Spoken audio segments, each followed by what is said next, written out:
Hello दोस्तों, आप लोगों को पता है कि 70वीं बीपीएससी का नोटिफिकेशन जो है जारी कर दिया गया है। और जो है आपका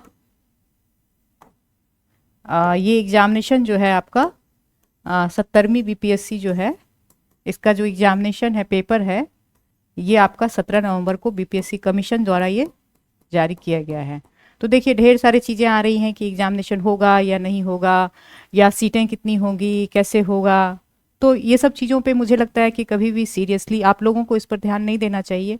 जो भी सीरियसली तैयारी कर रहे हैं उनको अब फोकस्ड हो जाना चाहिए अपने प्री पे अपना फोकस्ड हो जाइए, ज़्यादा इधर उधर ध्यान मत दीजिए। और तैयारी आपको वैसी करनी है जो कि बिल्कुल आपका सिलेक्शन मतलब प्री में क्वालिफाई कर जाना चाहिए आपको। तो इसलिए देखिएगा कि बहुत सारी चीज़ें अभी बताई जाएंगी आपको कि क्या हो रहा है, कितनी सीटें आ रही हैं, नहीं आ रही हैं। तो अपने एनर्जी को डाइवर्ट ना करें, एनर्जी को बर्बाद ना करें, अपने एनर्जी को लगाएं वहाँ पे जहाँ पे ज़रूरत है, तैयारी में लगाएं। और तैयारी करने का क्या है कि अभी आप जो है बिल्कुल प्री को फोकस करें। तो सबसे बड़ी बात, प्री की अब स्ट्रेटेजी आपकी कैसी होनी चाहिए। अभी अगर आप देखेंगे तो अच्छी स्ट्रेटेजी यही है कि सबसे पहले तो आपने जो है प्रीवियस ईयर के क्वेश्चन पेपर को सॉल्व कीजिए। जो 60 से लेके आप 69 तक का जो पेपर है उसको सॉल्व कीजिए। जस्ट लाइक वैसे सॉल्व कीजिए जैसे एग्जामिनेशन हॉल में करते हैं आप। यानी कि 60-62 एक साथ हुआ था, 60-62 से लेके 69 बीपीएससी तक का देखेंगे आप, सॉल्व कर लीजिए पेपर एक बार। इसको बिल्कुल जैसे एग्जामिनेशन हॉल में आप सॉल्व करते हैं, 2 घंटा समय दीजिए। उसके बाद करंट का पोर्शन, इसमें चूंकि काम का नहीं है आपका करंट का, तो करंट को इग्नोर कर दीजिए आप, करंट के क्वेश्चन को हटा के चलिए। और बाकी में जो है अपना इवेल्युएशन कीजिए कि हमको कितना, जो स्टैटिक पोर्शन है उसमें आपको कितना आता है। और इस तरह से आप एक डायरी मेंटेन कीजिए, उसमें देख लीजिए कि कौन सी जो है 100% आपको कितना, जो 100% जो आपने सोचा वही सही हुआ, उसका आंसर एक बार ये लिख लीजिए, कितने क्वेश्चन, नंबर ऑफ क्वेश्चन है आपके, कितने क्वेश्चन ऐसे हैं जो 50-50% आपको आता था और उसमें आपने जो है गलत चॉइस कर दिया, उसको आप लिख लीजिए कि कैसे ये गलत हुआ, आप एक बार देख लीजिएगा।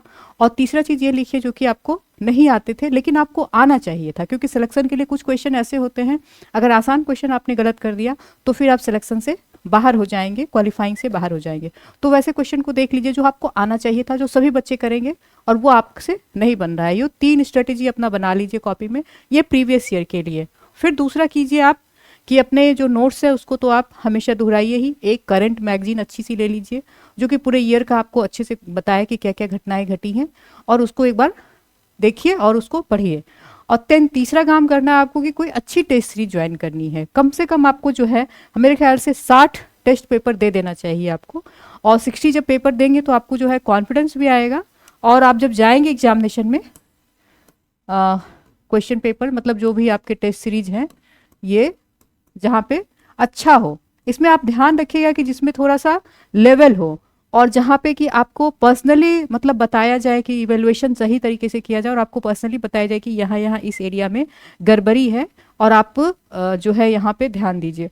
हो सकता है कि आपको जो है ऐसे ना मिले टेस्ट सीरीज, तो आप ऐसा कीजिएगा कि ऑनलाइन आप कोई देख लीजिएगा या फिर खरीद के ले आइएगा, घर में सॉल्व कर लीजिएगा और उससे अपना एवेल्युएशन कर लीजिएगा। और कोई अच्छा ग्रुप है तो उसको फॉर्म कर लीजिएगा आप लोग, ताकि खुद ही अपने आप में एवेल्युएशन भी हो जाए। लेकिन ये काम आप जरूर कीजिएगा, और इसको जब कीजिएगा तो इसको भी आप 3 पार्ट में बांट लीजिएगा। एक तो 100% जो आपको आता है, नंबर ऑफ क्वेश्चन कितने आते हैं जो आपको सही भी हुआ। दूसरा क्या, 50-50 का जो मैंने बताया था ये करने का, आपने देखा होगा पिछला वीडियो में मैंने बताया था स्ट्रेटेजी कैसी होनी चाहिए प्री की, कैसे आपको एग्जामिनेशन हॉल में सॉल्व करना चाहिए, तो उसको जरूर देख लीजिएगा एक बार उस वीडियो को। और यहाँ पर देखिए जो आपको 50-50% जो आता है उसको सॉल्व कीजिए, उसमें देख लीजिएगा कितनी गलतियां हुई और क्यों हुई गलतियां, उसको एक बार आप जब आप लिख लेंगे इसको डायरी में तो आप उसको एक बार देखिएगा कि क्यों ऐसी गलती हुई। फिर एक होगा कि जो बिल्कुल नहीं आता था, नहीं आता था, तो ऐसे कितने क्वेश्चन हैं, जैसे हमको अगर 90 प्लस मतलब मान के चलिए कि 100 आपको सही होना चाहिए, 100 को आपको एक बना लेना चाहिए, क्योंकि 100 से इधर उधर भी हो सकता है, क्वेश्चन पे डिपेंड करता है, लेकिन 100 एक आपका एक स्कोर ऐसा होना चाहिए, 90 के 100 के बीच में आपका होना चाहिए। तो आप देख लीजिए कि कहाँ पे आपका जो है 100% मतलब जो जहाँ पे होना चाहिए सही वो नहीं हो पा रहा है, और कौन कौन ऐसे क्वेश्चन है, तीसरा बना लीजिए कॉलम कि कौन कौन ऐसे क्वेश्चन है जहाँ पे आप जो है सही कर सकते हैं, मतलब ये आपको जो है मतलब वो क्वेश्चन जो है ऐसे क्वेश्चन है जहाँ पे आप प्री में अच्छा कर सकते हैं। तो इसको आप बना लेंगे, बिल्कुल, लेकिन ईमानदारी, अपने प्रति ईमानदारी रखिए। आपको इस बात को ख्याल रखना चाहिए कि प्री जो है इसलिए बहुत इंपॉर्टेंट है क्योंकि आपकी मेंस की कितनी भी अच्छी तैयारी हो और अगर प्री में नहीं होता है तो आप बाहर हो जाते हैं, सिलेक्शन से बाहर हो जाते हैं। इसलिए प्री इस मायने में बहुत इंपॉर्टेंट है।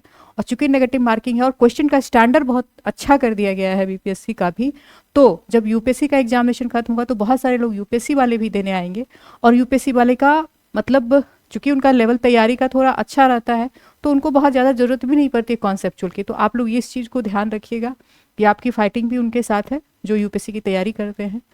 तो इन सब चीज़ों को अगर आपने अच्छे से कर लिया, इस टाइप से अपनी स्ट्रेटेजी बना ली, तभी आप सक्सेसफुल होते हैं। और बिना स्ट्रेटेजी के आप सक्सेस से बाहर निकल जाते हैं, मतलब नहीं हो पाता है। तो इस चीज़ को आप ध्यान रखिए, अपनी स्ट्रेटेजी बनाइए और 100% उस पर कायम रखिए और देखिए ज़रूर होता है। और फालतू चीज़ों पे जितनी चीज़ें हो रही रूमर्स उस पर ध्यान मत दीजिए।